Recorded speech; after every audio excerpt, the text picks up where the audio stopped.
Iyan ang sikreto para mapanatiling malinis at pangmatagalan ang iyong kutsyon. Ayaw ng mga tagagawa ng kutsyon na malaman mo iyon. Para sa tip na ito, kakailanganin namin ang isang malaking lalagyan. At sa lalagyan, magdagdag ng 2 tablespoons ng baking soda.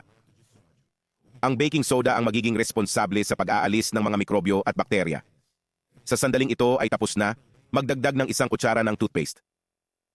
Mas mabuti ang isang folder na puro puti.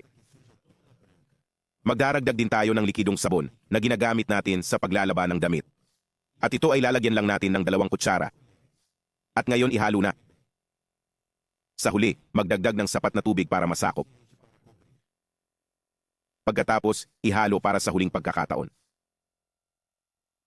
Pagkatapos, ibabad ang isang malinis na tuwalya o tela sa timpla at pagkatapos ay alisin ang lahat ng sobra sa pamamagitan ng pag-twist. Ang kakailanganin natin ay ang tela na mamasa-masa at hindi basa. Kapag nagawa na ito, ilagay ang tela sa ibabaw ng kutsyon at pagkatapos, ilagay ang bakal sa ibabaw. Ngayon ang kailangan mo lang gawin ay ipatong ang tela sa bakal at pagkatapos ay daanan gamit ito sa iyong kutsyon. At ang timpla na ito ay mag-iiwan ng iyong kutsyon na malinis, amoy at walang bakterya. At higit sa lahat, hindi mo kailangang iwan ang iyong kutsyon na natutuyo sa ilalim ng araw. Dahil kapag pinatuyuan mo ang timpla gamit ang bakal, ito ay matutuyo agad. Matres malinis, tuyo, mabango at walang mikrobyo. Sana nag-enjoy kayo. At kung nagustuhan mo, magbigay ng 1 puntos mula sa 0 hanggang sa 10 sa ibaba. At makita kita sa susunod na video.